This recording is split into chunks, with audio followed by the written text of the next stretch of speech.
بہن نے فرمایا کہ جو قرآن پاک کی آیات سجدہ ہیں 14 ہیں اور ان کو پڑھ دینے پہ 14 سجدے واجب ہو جاتے ہیں، تو کیا یہ ایک وقت میں ایک ساتھ ہی ادا کرنے ہوں گے یا علیحدہ علیحدہ بھی ادا کر سکتے ہیں؟ دیکھیے اس میں دو صورتیں ہیں کہ پہلے یہ دیکھا جائے گا کہ آپ نے نماز میں آیت سجدہ پڑھی ہے یا نماز کے علاوہ پڑھی ہے۔ اگر تو نماز میں آیت سجدہ پڑھیں تو اس میں تاخیر کرنا گناہ ہے، فوری طور پہ واجب ہے کہ سجدہ کیا جائے۔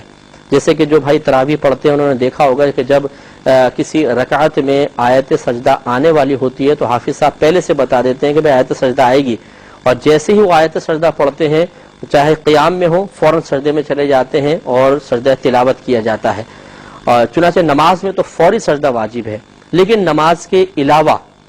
اب اگر کوئی آیت سجدہ پڑھتا ہے تو اس کے لیے فقط مستحب ہے کہ فوراً اس سجدے کو ادا کر لے، فرض یا واجب نہیں ہے۔ مستحب کا مطلب کریں گے تو ثواب ملے گا، نہیں کریں گے تو گناہگار نہیں ہوں گے۔ تو ان کے لیے مستحب ہے کہ جیسے آیت سجدہ پڑھے فوراً سجدہ کر لے، اور اگر یہ بھی کر سکتے ہیں کہ پوری قرآن کو ختم کرنے کے بعد پھر 14 سجدے ایک ساتھ کر لیں، لیکن یہ اتنا افضل نہیں ہے جتنا وہ افضل ہے۔ اور سجدہ کرنے کا مستحب اور افضل طریقہ یہ ہے کہ جب آپ آیت سجدہ پڑھ لیں تو سیدھی کھڑی ہو جائیں اور اللہ اکبر کہتی ہوئی سجدے میں چلی جائیں، 3 بار وہ سجدے کی تسبیح پڑھیں، پھر اللہ اکبر کہتی ہوئی سیدھی کھڑی ہو جائیں، تو یہ مستحب طریقہ ہے۔ گویا کہ سجدہ تلاوت ادا کرتے ہوئے پہلے کھڑا ہونا،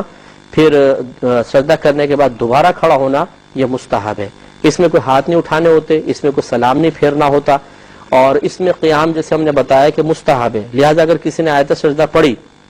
اور کھڑے نہیں ہوئے، قرآن سائیڈ میں رکھا، بس بیٹھے بیٹھے سجدہ کر لیا، یہ بھی ہو گیا، جائز ہے، لیکن اس میں ثواب کم ہے۔ تو جو ہم نے پہلے طریقہ عرض کیا اس میں ثواب زیادہ ہے۔